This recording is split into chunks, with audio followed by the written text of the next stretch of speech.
I have to agree that too many guys mistake being nice for being passive, dishonest, agreeable, and void of healthy boundaries. When you take a guy with no assertiveness, no boundaries, and no self-respect, I think most would agree those are traits of being weak. Focusing on this only one way, nice guys equals unattractive, is not particularly productive. The term nowadays is much more used to create a virtual punchbag for hungry lynch mobs than to provide any meaningful guidelines. There are a host of more worldly, more palatable, more addressable issues that could be ailing you. 1. Nice guys think they are nice, but in reality, they are insecure men who are still in the stage of thinking of sex as a conquest. They secretly laugh at women behind their backs. They are misogynist. Some of them even poke fun of women for no reason. Nice guys likewise need nice girls to validate them and mother them. They like to chase that high of the honeymoon stage but get scared when it comes to actually settle down. 2. Looking up to the wrong role models. People have various dating motivations that are simply not your own. There are people who date while counting partners as trophies. Also, there are people who date for convenience, emotional comfort, or social status. So if you try to emulate other people's choices, don't be surprised when they don't fit you, and that generates frustration. You're measuring yourself by other people's rulers. It's not surprising nothing fits together, and it's so hard to live that way. 3. Trying to fix others' problem. The nice guy thinks a bad girl needs help, so they chase bad girls or emotionally unavailable women to try to fix these women and turn them into good girls.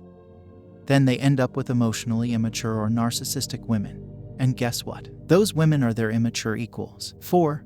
Lack of experience. If you only became interested in like 5 or 6 girls in your whole life, and tried your luck with only 2, then that is not enough of a sample size to declare yourself unsuccessful. People who are considered successful have numbers way higher than that, in the dozens. There is survivorship bias in what is considered dating success.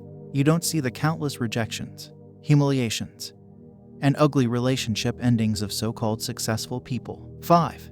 Nice isn't interesting as a personality trait. It's the bare minimum. Of course, you should be nice. That goes without question. But if that's all you have going for you, you're boring. Nice guys are attractive, as long as there's more substance to who they are. What's your story? What are your goals? Can you hold a conversation? Are you capable of showing genuine interest in another person's life? Are you working on yourself every day? Do you value your time? And are you on your purpose? Or are you seeking your value from women and your ability or lack of ability to get a girl? 6.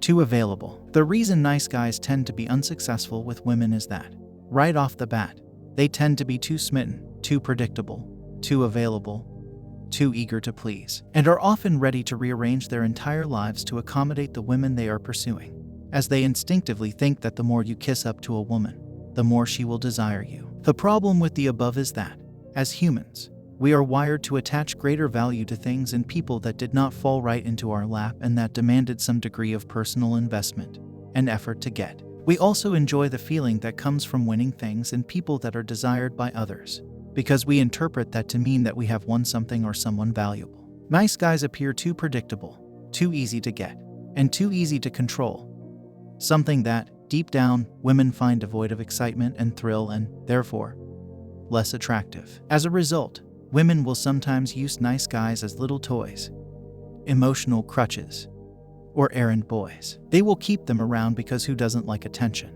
But they will rarely fall in love with them or date them because they are simply not attracted to them in a romantic or sexual sense. I am not saying that men should be mean or rude to women, or that men should treat women badly. Simply that appearing too predictable, too available, and too easy to get is a turn-off for many women, whether or not they realize it at a conscious level, because attraction is neither logical nor rational. 7.